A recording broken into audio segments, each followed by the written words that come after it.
TitleMatchNetwork.com. Did you ever have a problem with Missing Link, Dewey Robertson? Yeah, I did. What was that story? Well, I was the matchmaker, TV producer for World Class the last time. And Ken Mantell came back in and brought Missing Link and a couple other guys. And I don't know if, I feel it was a setup. I think that Ken Mantell wanted Missing Link to attack me and do me harm. I believe that. That's what I believe. And I'm sitting in a dressing room one night and going over the show with Ed Watt, lining out the show, the intermissions and time limits and order of matches. And he snuck through the back door, came up behind me and hit me in my back of my head. And I thought, what the hell is that? Because wrestlers, right, they do shit like that. Right. So I didn't pay too much attention. I didn't even look around. And then it was just an incident. Boom, he caught me again. This time he hit me in the temple and knocked me off the bench. I was straddling the bench and knocked me off the bench between the bench and the lockers. And that dazed me. I mean, I don't know if I was knocked out, but I was pretty dazed. And the next thing I saw, he was reaching over to pick me up. And I had a straight edge razor blade in my pocket that I always carry for my own protection. And when he bent over to pick me up, I started cutting him with the razor. Wow. And opened him up pretty good. And he ran, screamed like a bitch, ran out, no guts, no balls, But I think he was put up to that by Ken Mantell. How did it end? That was pretty much it? That was it, brother. He didn't want no more to do with me.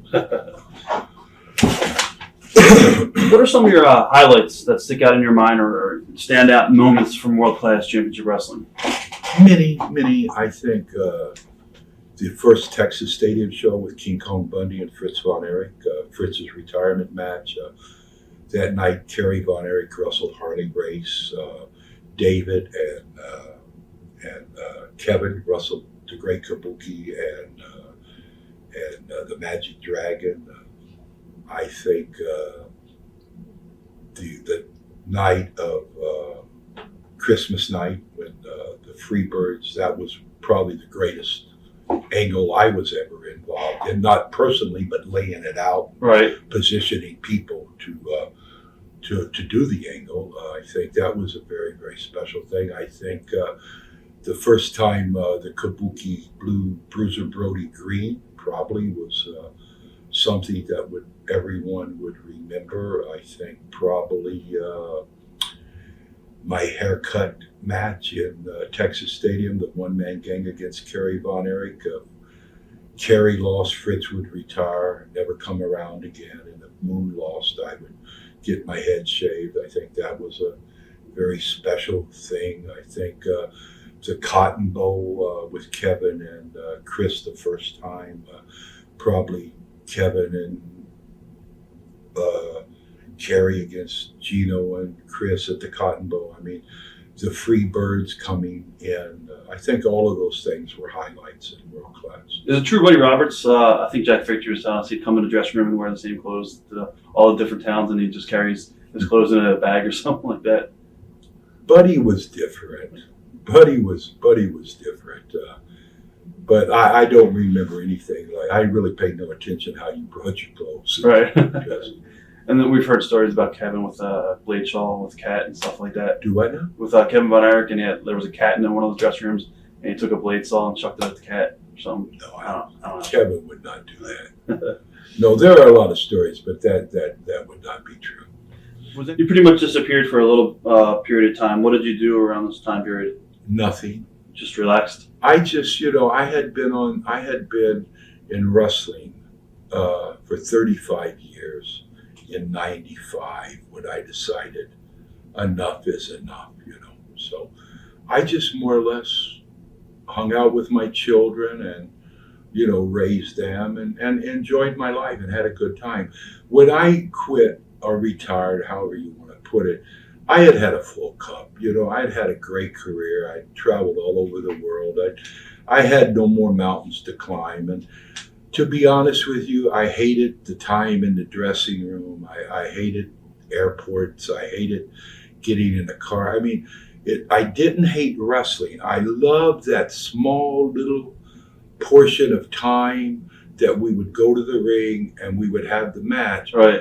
But all the things you had to do to get to do that, it wasn't worthwhile to me anymore. I mean, I got to the point where dressing rooms were like jail, airports were aggravating, driving 200-300 miles in a car. I just didn't want to do it. I would be driving at night and you'd drive down the highway and you'd see lights on all the houses and you'd say to yourself, why am I home with my family? So just one day I just said, this is it. I'm through. I'm finished. I'm gone. I'm not going to do it anymore. Not that I was unhappy. I wasn't bitter. I was just through. I just Burned out in a way. Probably burned out is probably the best way. Not, like I say, not the portion of time that the actual performance took place. Right. I loved that. You hate the schedule and travel. I couldn't deal with that anymore. I didn't want that. If it would have been a secret way that I could have showed up 5 minutes before the match, Right. went to the ring and had the match, I would have had no problem. But all the things you have to do. See, people, they only see that little small glimpse of you on TV. They don't understand or realize what entails to get to that moment, I mean, when I would be on 30, 35-day tours, and sometime twice on Saturday and twice on Sunday. I mean, imagine. I remember I left Daytona Beach, Christmas. I took my boys to the barbershop, and they both got burr haircuts because they were getting into body surfing or boogie board surfing. Right. When I came back, their hair had grown out. Wow. I said, my God, what am I doing? I'm missing my children's childhood, and I had children late in life. I had my first child at 36, my second child at 38. And here I am at 48, and my little boys are growing up, and daddy's on the road. And I just didn't want that. I wanted to be with them. I didn't want to be in a hotel and call home and, hey, Daddy, when you're coming home? I didn't want that. I wanted to be with them. So it wasn't really hard for me to make that decision. I mean, it was very easy for me to say enough is enough. Watch thousands of exclusive shoot interviews right now on TitleMatchNetwork.com.